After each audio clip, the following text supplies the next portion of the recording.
Cek.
Good evening, everyone. Welcome to At America, the U.S. Embassy's American Center.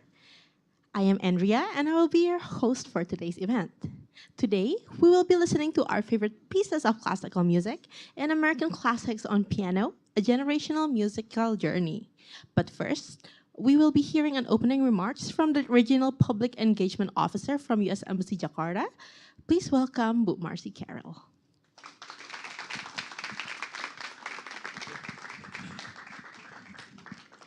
Good evening, and thank you everyone for joining us. Welcome to At America. As you heard, I think we have some special guests here tonight. I know we have Forum Jazz Indonesia here with us. We have students from University in Jakarta, the music section, the music department, so welcome to At America. Really glad you can join us here tonight. For this wonderful program. I'm really excited to see what happens. So as you heard, my title is Regional Public Engagement Officer, and my office is in the U.S. Embassy here in Jakarta, but I work with American spaces like At America around Indonesia and around 3 other countries in the region.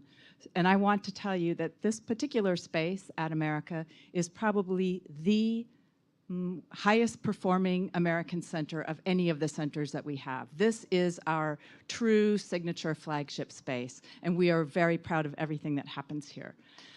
So thank you for joining us. I will also say that there are other spaces here in Indonesia. So we have, at the embassy, we have what's called My America Jakarta. We have My America Surabaya, if you're ever in Surabaya at the consulate. We have American corners in many cities around the country here, and we hope that you can join us at those kinds of programs. So today's program is on musical excellence, and we are really excited to hear the concert tonight. We do have other types of programs, and we hope that you follow At America's schedule and join us for some of those other programs as well. We'll have an education fair is coming up. We have a program on biotechnology coming up. We have tech programs, so a whole host of different types of programs. But tonight we are focused on music. So I am really glad to be here with all of these musicians and music enthusiasts, music lovers, and enjoy the program. Thank you.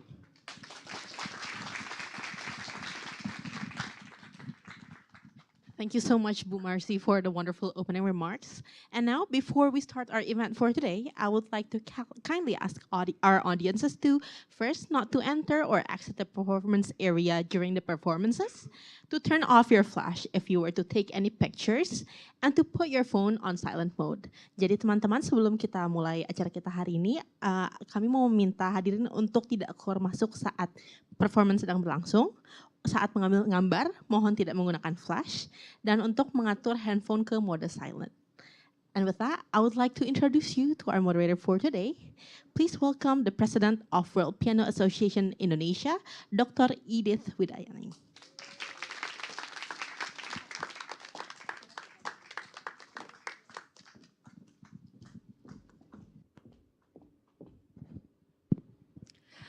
Hello and good evening, everyone. Please introduce, my name is Edith Widayani, and I am the president of the World Piano Teachers Association Indonesia.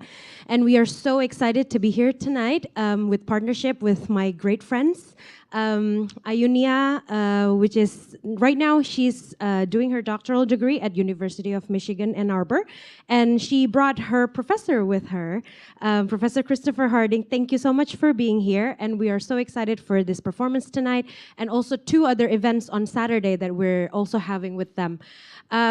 Without further ado, we're gonna talk a little bit more later, but before we'll do the performance first. So without further ado, this is Professor Harding.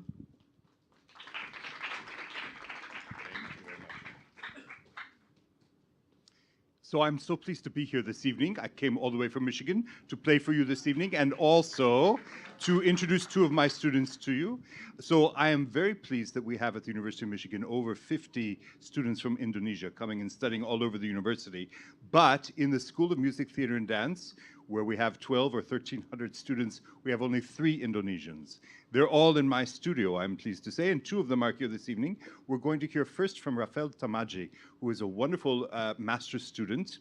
I was very pleased, actually, that 2 years ago, we started a new program where we fully funded all of our master's students, which means they don't pay any tuition, and they also teach for a stipend at my school, which is great. Rafel was one of the first ones to be offered this program, and he performed very admirably in the program, and is going to play a Chopin nocturne for us this evening.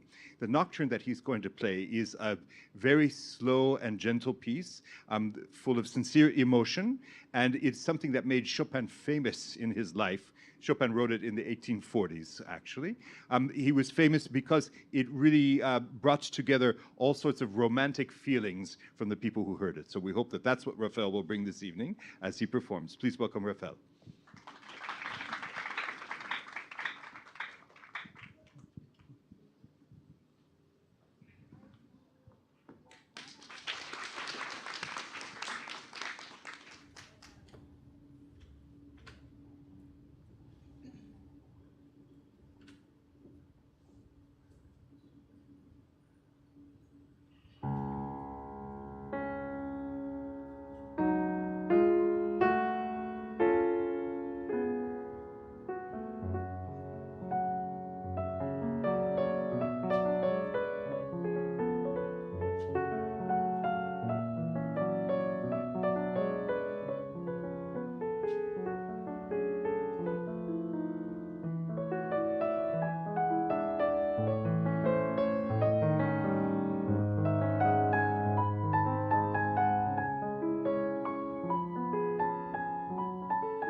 So thank you to Rafel for that very beautiful performance. One of the things that we teach at the University of Michigan is how to understand people from all over time and all over places. So that Chopin Nocturne was written in Paris in the 1840s, as I said, and has a certain feeling about it and a certain cultural understanding, which Rafel was able to capture fairly well. This evening, I was asked to perform American music for you, and so I chose 3 preludes of George Gershwin, who is one of our most famous American composers, and also some music of Samuel Barber, who is a very, very fine composer. And I want to tell you about them before I play them, because they illustrate American culture very vibrantly. The 3 preludes written by Gershwin, I think probably around the 1920s, I have to say. They're very short, each one of them, and they have certain things to say in terms of their message, their kind of cultural message. So for instance, you'll hear in the first prelude that I play, it starts out like this, with a nice B flat there. That's the key of the piece. It's just straight, educated B flat. And then immediately it goes and has this kind of sound, which is much more popular, much more cool in the 1920s, I have to say. And that becomes a kind of battle between the educated note, the B flat, and the cool note, the A flat, throughout the whole prelude, okay? And then your job is to decide who wins at the end, the B flat or the A flat. Do you hear this kind of sound, or do you hear this kind of sound when you play? So I'll play it first, and then we'll ask you afterwards.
Thank you. So how many of you feel that this is the note that won? I can't see your hands. Wow. How many of you felt that this is the sound that won? No one. All right, so like 5 people have determined that the B flat wins. Actually, yes, it is the B flat that wins finally at the end. The educated note, in a sense. Now, I bring up that point between the kind of educated or conservative note and the cool or unconservative note, the kind of blue note there, because that battle between the educated elite and the popular normal notes has been raging in the United States since the earliest part of our country, since the 1770s actually, when, or even before, 1750s, when the settlers from Europe came over to the United States. They couldn't bring musical instruments with them because the ships that they were traveling in were so small. It was about as big as this room, actually. And they had no instruments to bring, so when they wanted music in the United States, before it was the United States, they had to make it themselves. Then, when cities started to develop, they brought music over from Europe, and that became the kind of educated elite music, which was in opposition to the popular music, which people were composing themselves. So that kind of struggle has been in our country for centuries, and you hear it in this music very clearly.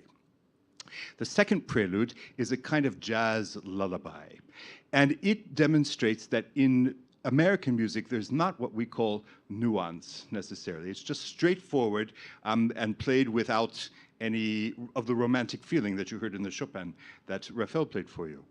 That actually is very it illustrates the kind of energy that is in the United States. The United States was founded, as I said, in the 1770s, right at the beginning of the Industrial Revolution, when everybody started to make more things through machines, as it were. And that kind of machine-like energy has been in the United States for centuries. You'll hear it in this piece.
Thanks. Thank you very much. Thank you. The last piece is quite akin to the first in that there's a battle between major and minor. That's, again, that sort of educated and more popular kind of music. It's also very Latin in its sound, meaning that it has a lot of very snappy rhythms. So Gershwin is trying to get a lot of the kind of immigration feeling that was in New York City at that time. He was one of the best composers of popular music in New York City in the 1920s, and that's what you hear in this prelude.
Thank you. Thank you very much. Thank you. Thank you. The last piece of American music that I wanted to play for you was written in the 1940s by Samuel Barber. And although this is not all contemporary music, this music really is bringing out the heart of what is American to you. This piece is a set of variations, meaning that Barber will present the tune to you. It sounds like this.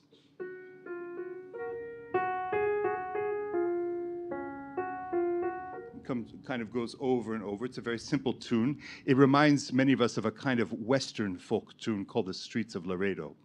In any case, he varies this with increasingly impressive virtuosic material as we go through. And I have to say that even the presentation is not as simple as it sounds. I'll play the very beginning.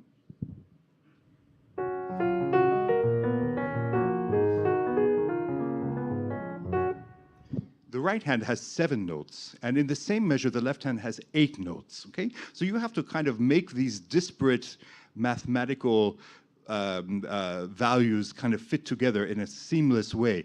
That's kind of tough, I have to say. But that's what the United States is known for. It is a big melting pot of many, many communities that come together. Although I was talking to someone this evening about melting pots, and I think Indonesia is an even bigger melting pot than the United States. So I think that you'll understand that.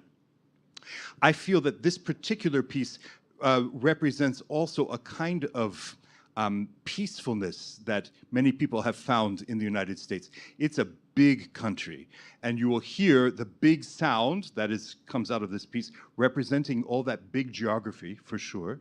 But there is this sort of individual piece which comes at the end. I'm reminded when I played of like maybe a grandfather or somebody talking to his grandson saying, this is the way things were when I was a child, as it were. And it ends very peacefully, as you will hear.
Thank you very much. Thank you. Thank you.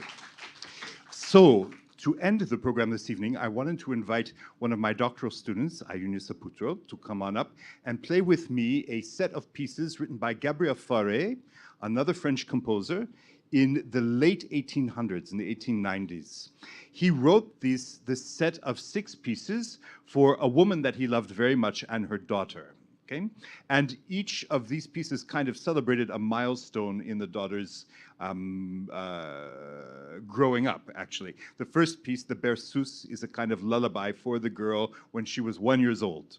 The second piece, which is called Meow, okay, is actually not about a cat as much as that is how we say meow about cats in the United States. It's really the daughter trying to pronounce her brother's name, whose name was Raoul, okay? But all she could come up with is meow, as it were. So the second piece is really about her brother.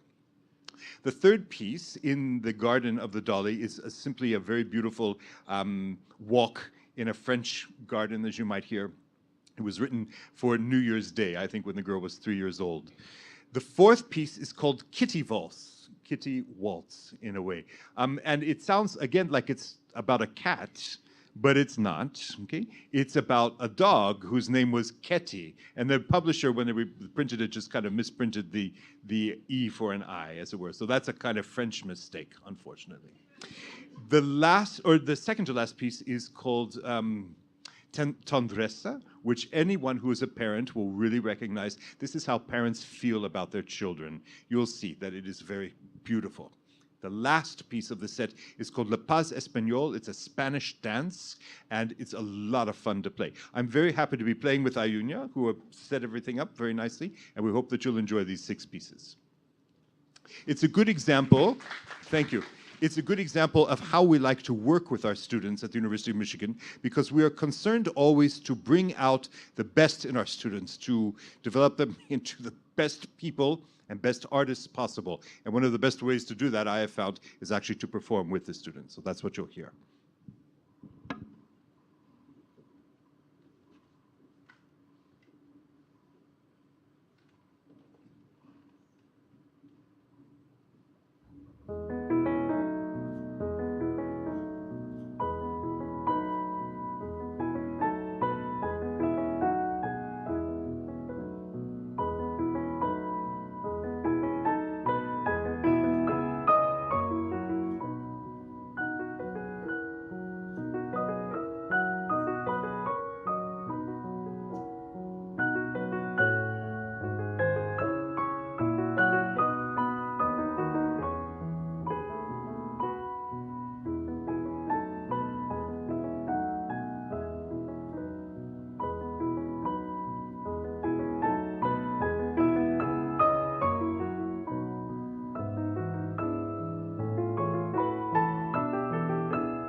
And so I think, Edith, you wanted to come up.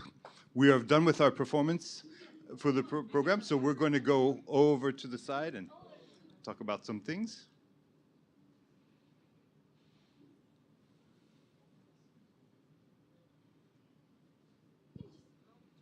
This is yours. Oh, sorry. Thank you.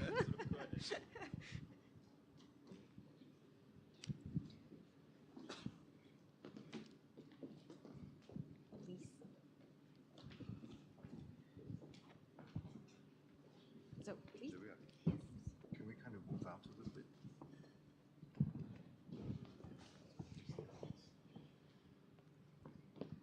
So one more time, can we please give a round of applause for the performance tonight?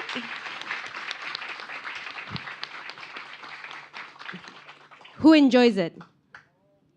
Yes. Okay. This is wonderful. So the best part about having a performance at America is the fact that we can actually get to know the performers. If you guys have any questions, you guys can actually just raise your hands, and then I think somebody is going to come up and give you guys a microphone. So if you have anything to ask to any of our performers tonight, please feel free to do so.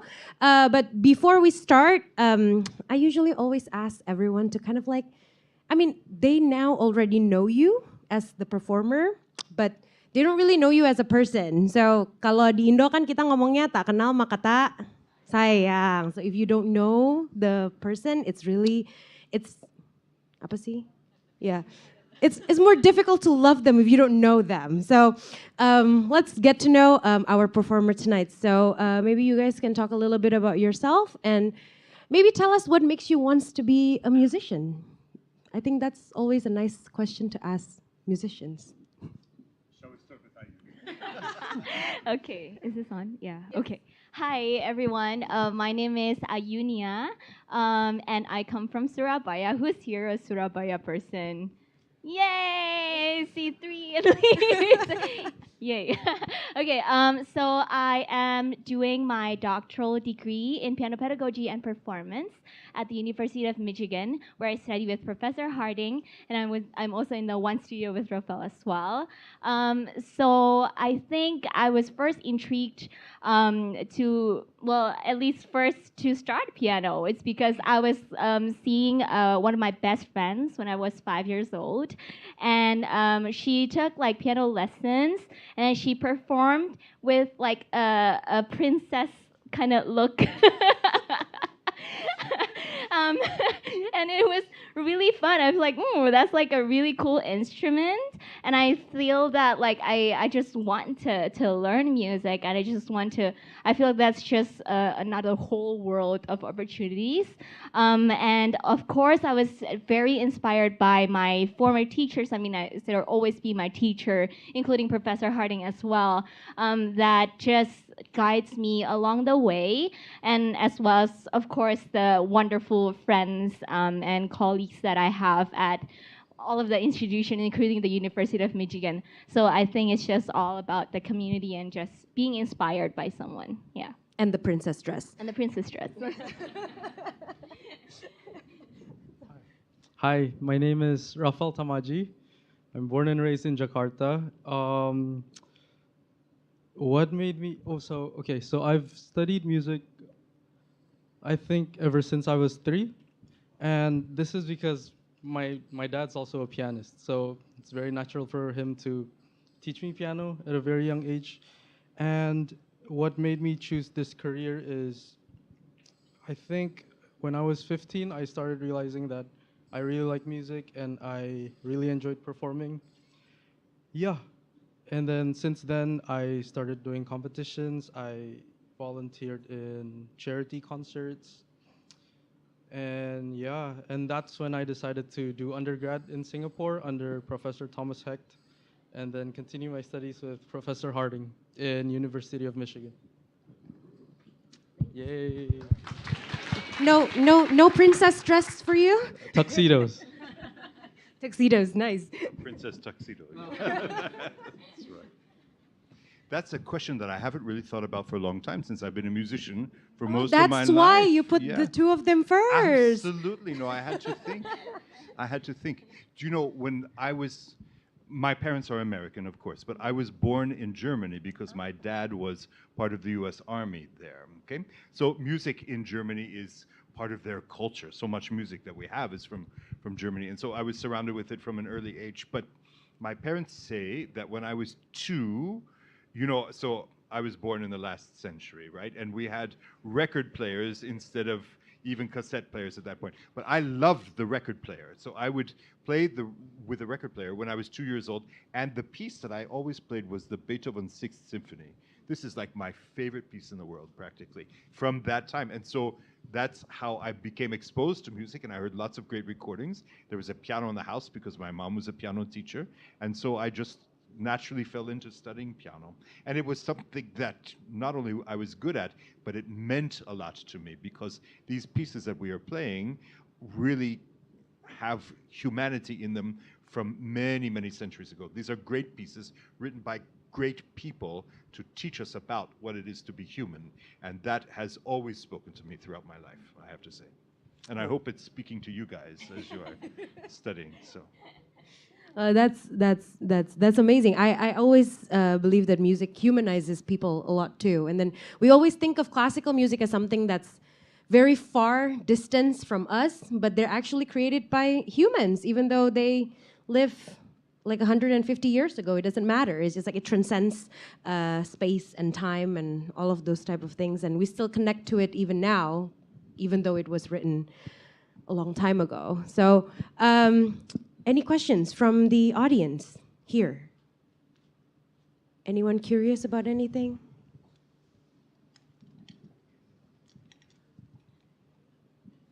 Nothing? Okay, my turn again. So, Professor Harding, is this your first time in Indonesia? And if yes, how do you find it? Well, you look at the map and no. Well, that's true. So it is my first time in Indonesia, although I've been to Asia many, many times, mostly Northern Asia, Korea and Japan and China, a lot to China, Thailand I've been to. But I am loving Indonesia, I have to say. I mean, Ayunia has been the best food source. It's been incredible all the way through. And to meet all the people who have been so very well prepared for the lessons with me, and also just great people in general, you know, in interacting. It's been fabulous, I have to say. So.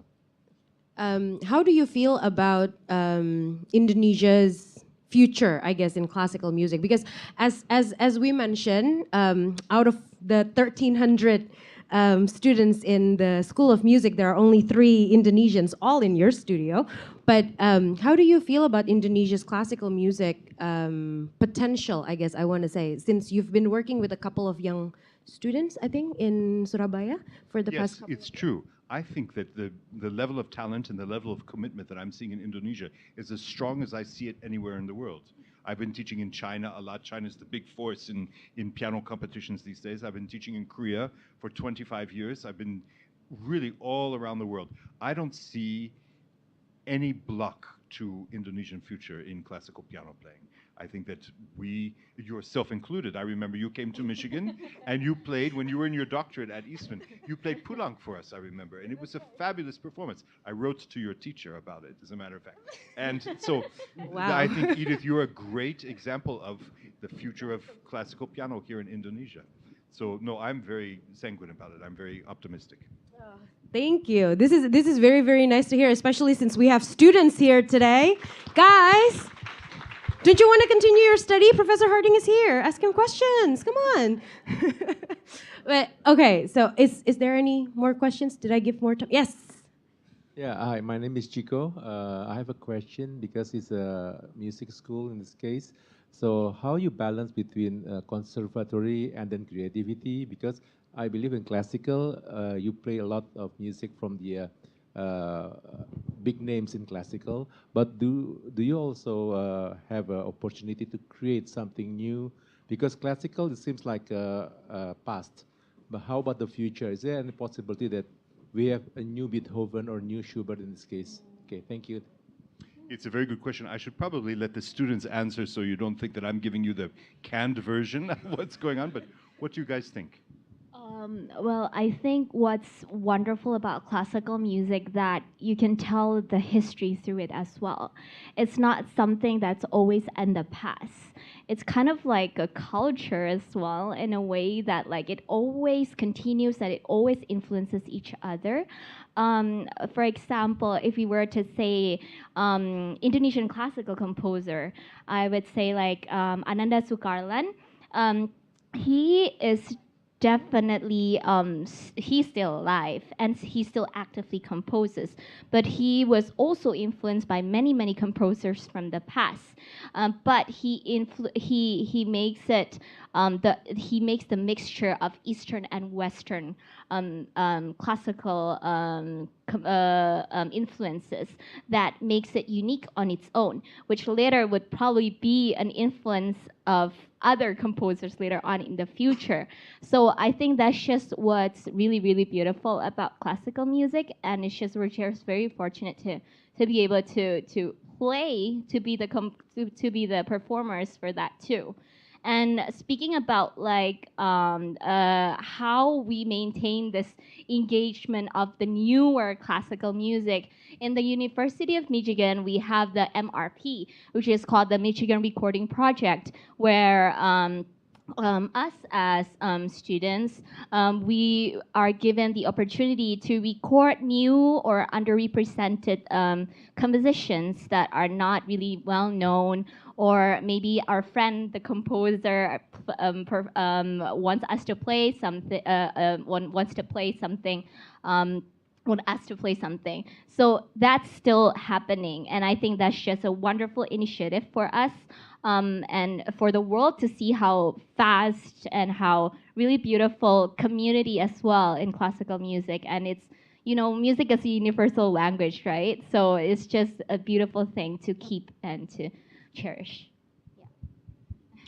Oh, very good answer from Ayunia. But I like to add that, yeah, me and Ayunia were doing a performance major, but in the University of Michigan, they can also do a composition major. So I guess that answers your question. These are people who learn how to write music, uh, instrumentation, and yeah, a lot of I've played a lot of good works from them, chamber works, solo piano works. Yeah. Yes, I would say the community, not just of Michigan, but all over the United States and all over the world, is very vibrant in the production of new classical music, as it were. That's simply a designation that we used to talk about music that is really written for a purpose beyond maybe just selling things or movie music or commercial music or something like this. It's really written to express those depths of human experience that we've been talking about in Beethoven and Schubert, as it were. That still doesn't change. Humans haven't changed over the years. It's just the mode of expression that changes. Yes. Any other questions? Oh, yes. Oh, over. Yang sana dulu, Bu? Yeah. So one over there, and then we come over here.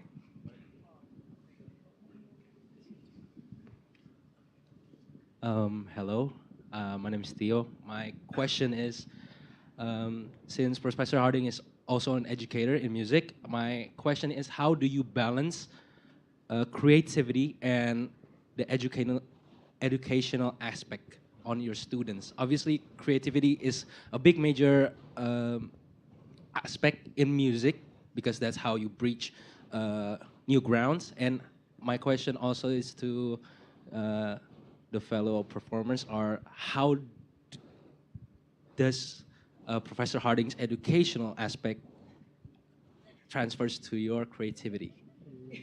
Thank you. Since they are still getting grades from me, that could be dangerous. But let me tackle the first part of your question for that. So the kind of music that we were performing this evening, since it's already written down, is what we would call recreative creativity, in a sense. We have to take those notes and those desires that have been written on the page and translate it into modern sensibility, as it were. We try to be faithful to what we understand from the past, but we also have to play it in a way that makes sense to us. Sometimes we might find ourselves playing faster these days than they might have played 100 years ago, because we understand what speed really is, you know, these days, as opposed to trains which traveled at 15 miles an hour back in the 1890s. So, I mean, that's part of our creativity, being recreative artists. I'm not a composer, I'm sorry to say. Composing is very hard for me. I'm not sure if, I mean, it could be that Rafel and Ayunia compose, but that kind of creativity, for me, is finding a way to speak in modern ways about what has been left to us from people who lived 200 years ago, as it were. So, and that does require a great deal of creativity and a great deal of imagination, because you have to recognize what is being portrayed in the music. For instance, Beethoven loves to write about sunrises. And once I was teaching a piece in which he writes about the sunrise, and I was teaching it to a student that I had, a master student from Taiwan. And I said, this is about the sunrise, and you know what happens when the sun rises, that it's all dark, and then the birds start to sing around 4 a.m., and then it comes up. And I turned to her and I said, you've seen a sunrise, right? And she said, no. This girl was like 26 years old and had never seen a sunrise, because she gets up at 11 o'clock in the morning, like other people I know, and that's it work. So, I mean, that's not just imagination, that's discipline to get up and see the sunrise, I have to say. But since she had never seen one, we had to talk about how it was being portrayed in the music. And that requires a great deal of imagination and creativity as well. What do you guys think? Well, well, I think in terms of creativity, what I learned from Professor Harding is that he's such a creative person in terms of like giving us stories and feeding us things to think about.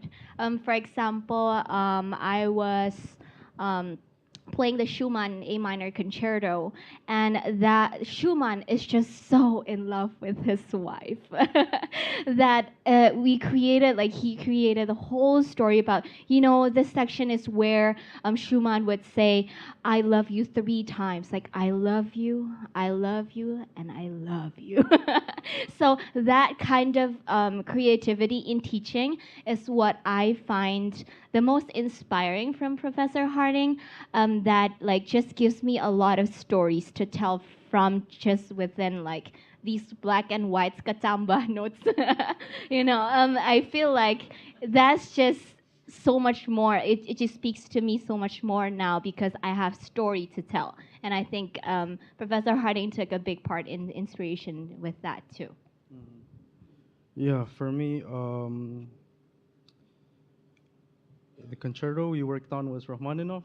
I remember from the very first chord that I played. So the Rachmaninoff concerto starts with a bunch of piano solo chords, and Professor Harding asked me what I am imagining when I'm playing this, and I told them that I see dark clouds coming closer, and it's very interesting because you shared to me that you saw something that's actually tangible, like a tank slowly. Yeah, that's what you said. I don't remember. Yeah, and yeah, it's very interesting because two different pianists, we see things differently, but yeah, I'm very grateful for his guidance. And yeah. And I was just very fortunate since I just followed him around in Surabaya when he was giving master classes, and I find so much joy and love in teaching and in music as well through him, and I just felt that it's just one of the things that you feel grateful when you have that in your life. So I think, yeah, it's just inspiring. Good. That's really good answers, by the way. For next question. Thank you. My name is Rin Safrina. I came from Universitas Negeri Jakarta. We bring our students here for the background. Maybe our student is, we prepare them to be a music teacher in the general high school or secondary school. So not to be a musician actually, but they get basic piano, basic vocal, and basic instrumental of music.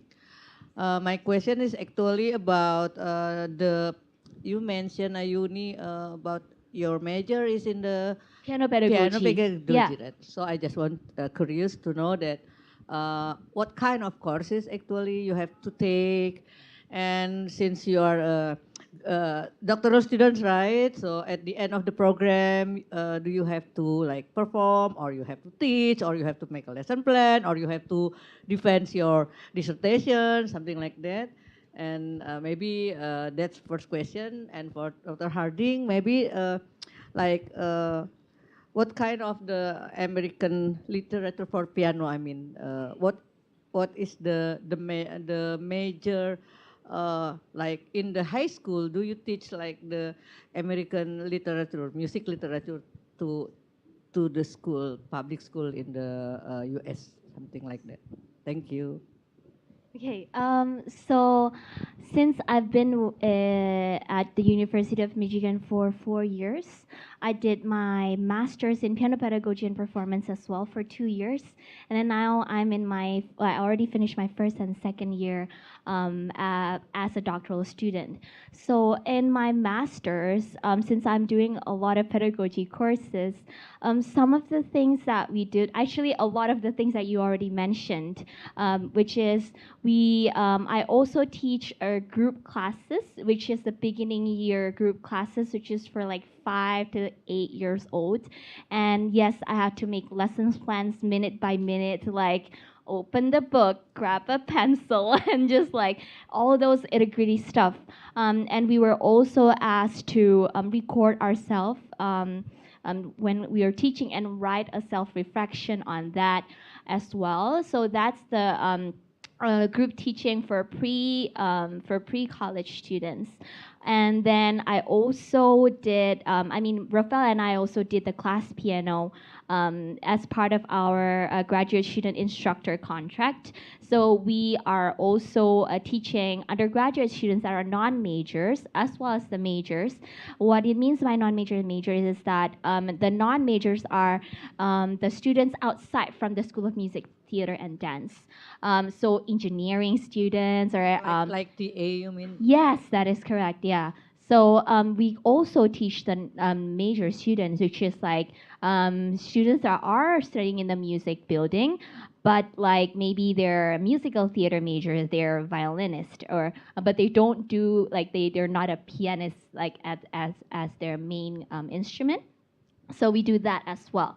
And then I, as part of the master's degree, also were given master class projects where I have to teach publicly for pre-college students from the very beginning until more advanced level.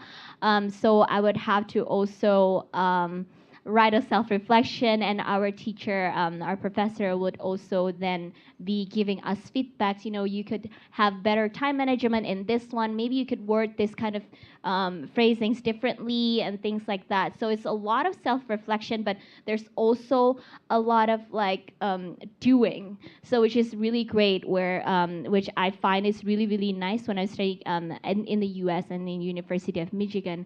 I felt like that's just more tangible that way. In terms of the courses, I also do a lot of like history of the piano pedagogy, meaning that also differentiate between like early childhood education, meaning like what are the method books that are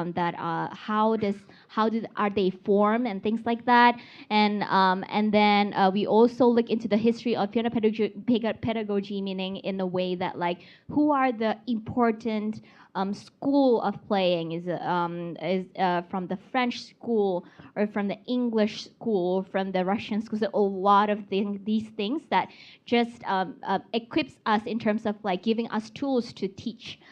So that's also one of the things that we do. Yeah, I also took a class on leveling pieces, so that we know specifically what kinds of levels that that is suitable for our student. We can give them more challenging pieces or less challenging but more pieces. It's just those kinds of stuff. So there's a lot of things that we do as a piano pedagogy major. I also once taught a theory a group class as well. So it's a lot of things. I feel like I've been talking a lot. But I hope that answers your question. No, at the end of the program about the Oh because yeah, you are I doctoral. also need to do a dissertation, which I will be starting in this third year and fourth year.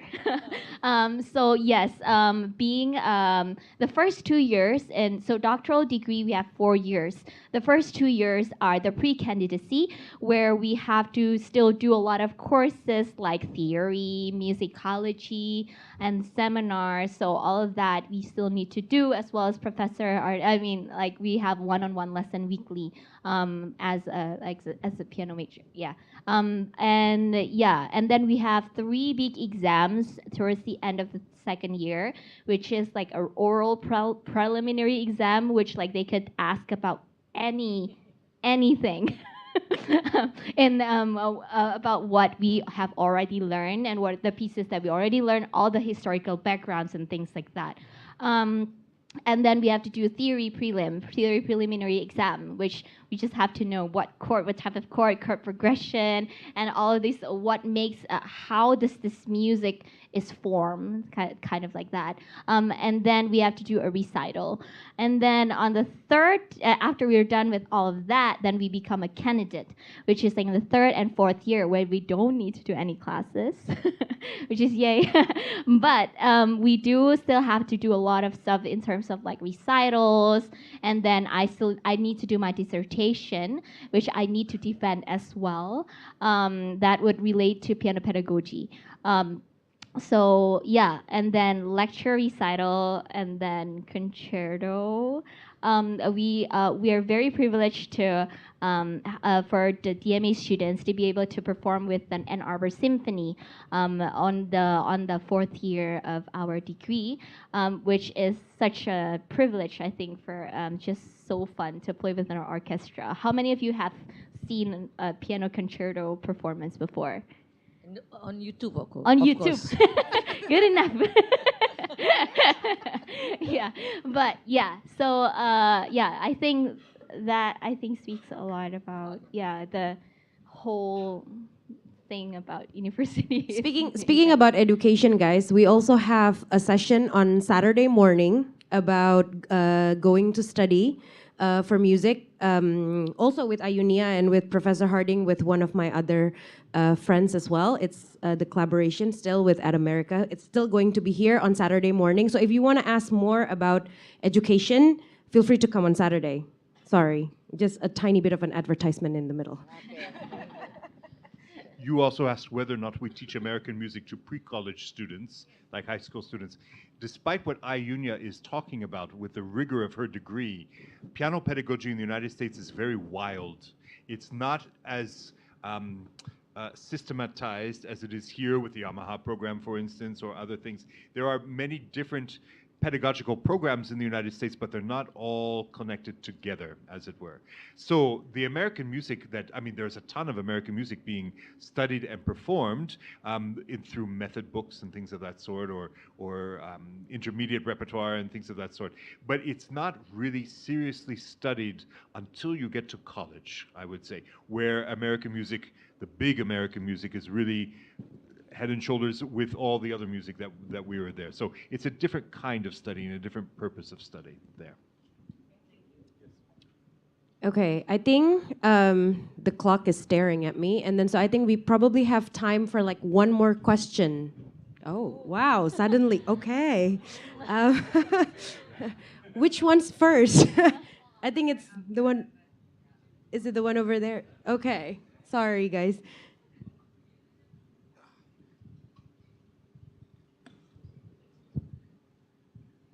Okay, my name is Muhammad Rifki Murtado, and I think I've got one question that might be interest all of us here about repertoire. So I've got one repertoire that might be my recital terms and such like that, and then I'm very interesting about virtuoso. Like, why do virtuoso is so hard like this? And because, yeah, and one creation from the pianist is like he's playing the song from Disney, and he played the song is very well, just like I read the title is for virtuoso. And then how do we can train the virtuoso creations very well? Because for me, for virtuoso itself, it need 8 months to play like, yeah, 70% from 100 just playing well as him. Instead. So are you asking why piano playing is so hard? Yeah, like that. One of them. Right. What do you think? I think that question will take a month to answer. You know, so piano virtuosity is impressive for sure, and some people are naturally gifted at it. But if you are approaching the piano well and healthily and correctly, it should not be as hard as people think that it is. I mean, some of the most virtuosic music that we know comes from people like Liszt, Franz Liszt, who lived in the 1800s, or Sergei Rachmaninoff, who lived in the 20th century. And they were great pianists, and it's true that they made pieces which are complicated. But they didn't write stuff that was simply impossible to play. You simply have to understand how to approach it with your brain as well as with your natural fingers, as it were. So when you're learning a piece of virtuosic literature, I think you have to sit down and say, how do I play this? And think about physically how you're going to put it together, intellectually about how the composer makes the piece fit together. Those can be more important than simply practicing at the piano sometimes. Sometimes, because of course you still have to practice at the piano, but you have to really think about it first. Yes.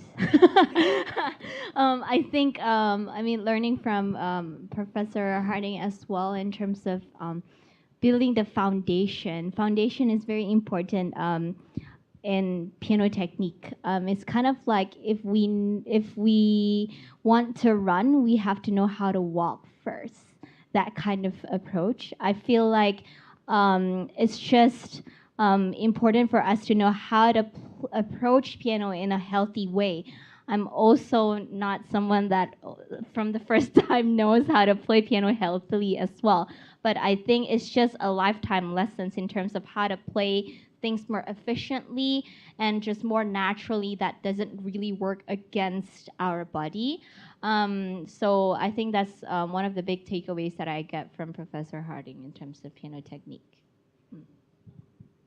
Okay, apparently we have time for more questions. So, who was the first one here? I think, yes, I think you're the fastest one that raised. Hello? Okay, so thank you for the performance so far. I really enjoyed it. My name is Emma Binge, and my question is mainly directed to Professor Harding, but feel free to answer it if you guys would like to. So my first question would be, like, for example, you guys explained how Professor Harding came up with a lot of inspiration and ideas on how to make your pieces come alive. So I wanted to ask Professor Harding, how do you come up with, like, I guess the stories or, yes, the stories and ideas and imagination to really make the music alive? Because we all know that it's more than just the notes. And I found that reading is quite helpful sometimes to get more about the background of the piece, but how do we, like, truly go beyond that and make the music really sound just like maybe how the composer would like it to have sounded like? So yeah, that's my question. Do you know, it's a very excellent question. How do you understand with your intuition what the meaning is behind the piece? That is your question. I have found, well, let me tell you something my wife says. She says that children and animals become more cute the more attention you pay to them. And so I find that about music as well. The more time you spend with it, listening and loving the piece, really exercising your love, the more you start to recognize what the piece is about. So you have to have had certain, certain experiences like seeing a sunrise, for instance, or horse riding, or riding a train. If you live your life artistically, by which I mean that you are open to all the senses that come, you know. So, I mean, here we are in a dark room with bright lights and we're talking to people. That has a certain feeling. If you live your life artistically and feel that and pay attention to it, when you hear a piece of music that reminds you of that, it will make itself clear.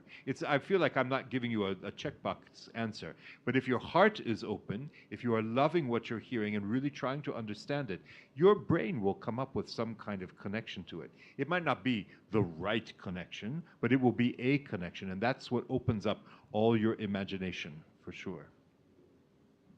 Okay, thank you. So would you also say that maybe, I guess life experiences really just help with that as well, and not just maybe like sitting in the piano room all day long? I mean, that would be helpful in some cases, but I guess what you're saying is that, I guess, exposing yourself to all areas of life and just finding inspiration in that? Is that That's right. correct? And one of the joys about classical music, one of the great profound things about it is that these pieces that we're playing this evening, and also the pieces by Beethoven and Schubert and so forth, they have survived for a reason.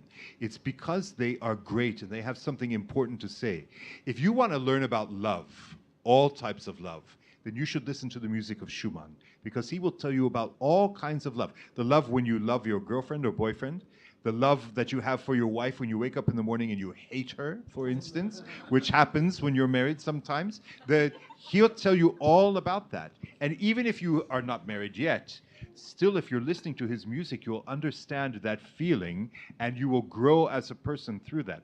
The great classical music, the Beethovens and Schuberts that we're talking about, that exist even today, their music grows us. It expands our hearts and our minds. So that's how that works, I think.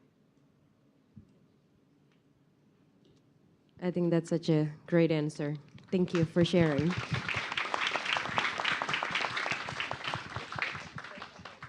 Okay, so one more. Yes, okay. Oh, which one? Oh, the one, okay, on that side. Okay, okay. Yes. But, oh, okay, I guess, I'm sorry. Thank you. Good evening, Professor Harding, and all of the performance. My name is Aditya. I am a lecturer at Jakarta State University. And it's an honor for me and our student here that with the green alma mater. Yes.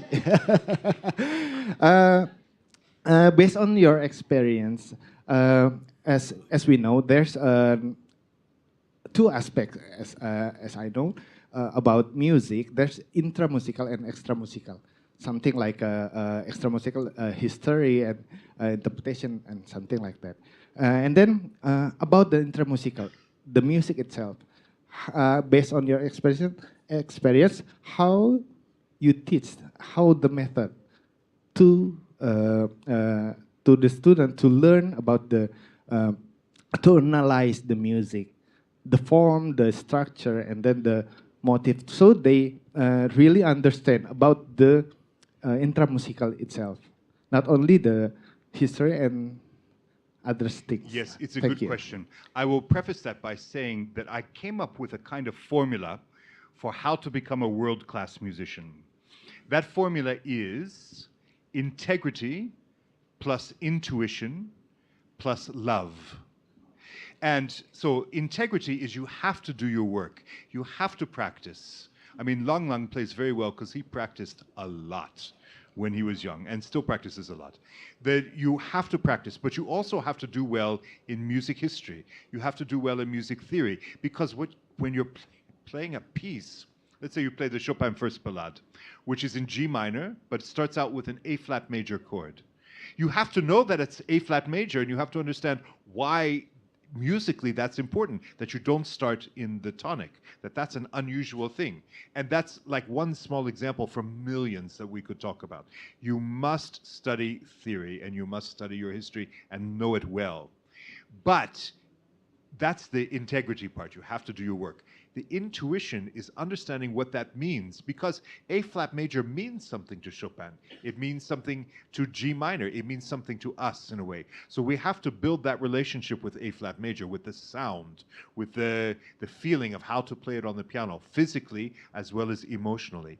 And then we have to discipline ourselves to practice loving it.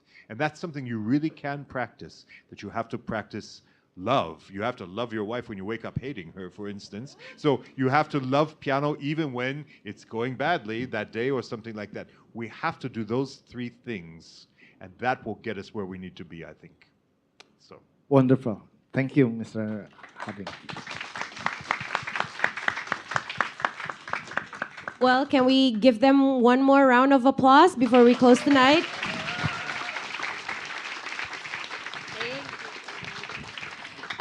I just want to say thank you so much for everyone who came tonight. It was such a great time to be here and to converse with them and to really witness a really wonderful recital.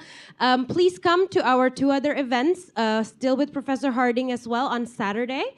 We have 10 a.m. We have the 10:30 a.m. We have the panel discussion about studying music abroad. Please come with more questions if you do have some. And then at 4 p.m., Professor Harding is doing a class here, an open master class. So feel free to come and learn more and ask more questions as well. We thank you so much to America, to U.S. Embassy for the spaces, for all the support. This has been really, really wonderful, and we look forward again to Saturday, and I'll return it to the America team. For the session, thank you so much, Professor Harding, Ayunia, and Rafel. And so thank you so much, everyone, for coming here. We apologize for not being able to answer every and each question.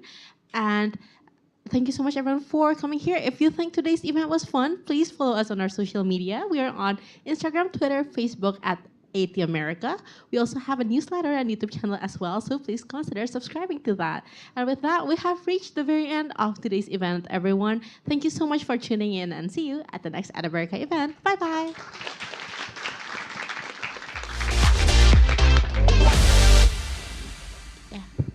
Untuk kawan-kawan tolong jangan bubaran dulu karena kami abis ini mau ada survei setelah kita foto bersama ya. Terima kasih. Ibu Marcy, we will be taking pictures